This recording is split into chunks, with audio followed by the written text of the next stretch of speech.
If you love animations that are deadly accurate to the surviving material, you're gonna love this one, because it doesn't get much closer than this. When comparing these together, I couldn't believe how closely they were to the original Telesnaps. It's difficult to discuss the differences because there really is only one. One is animated, and the other is live action. I personally don't dislike the look of this animation, as some people have mentioned in the comments section of my previous videos. I think they did well considering the budget. I don't really care for the story though, so I've only seen it twice. Yes, I know, I'm a bad fan. According to Chris Chapman, who was part of the original animation team, said that this animation's budget was roughly 20% of what the newer animations are, so he begs you to be kind. They only had 20% and still managed to animate the full 2 episodes. Eyes on you, rough and tumble scene from the Macra Terror. This is a joke, I'm not actually attacking the animation team, I adore the Macra Terror, and I've watched it more times than the Ice Warriors. Quirius Entertainment's original pitch back in 2008 suggested the animation of the 10th Planet 4 and the Power of the Daleks. Sadly, the production company no longer exists, which is a common theme for Doctor Who animations, which makes you think, doesn't it?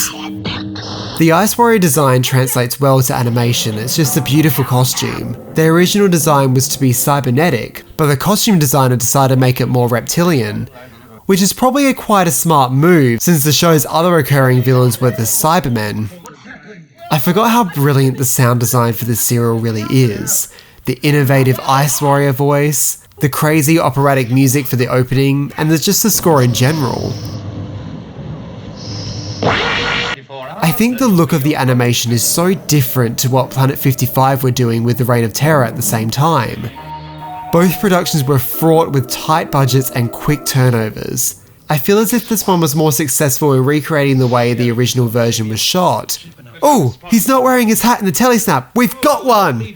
Finally, a difference!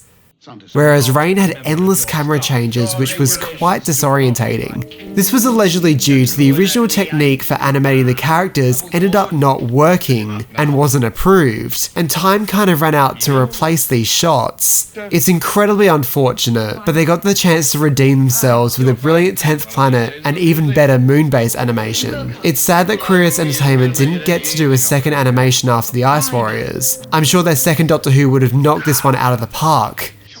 Episodes 2 and 3 are both missing from the archive, with the other 4 episodes surviving. The 4 surviving episodes, 1, 4, 5 and 6, were found at Villiers' house in 1988, when the facility was being cleared out. The 5 copies of all 6 episodes were last seen in Germany, Australia, Singapore, New Zealand and Zambia. These were either destroyed or returned to BBC London, where they were probably destroyed. The Ice Warriors were designed to be yet another replacement for the Daleks, a monster they could reuse.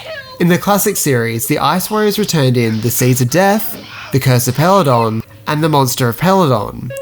They had minor cameos in the War Games and The Mind of Evil. Jamie!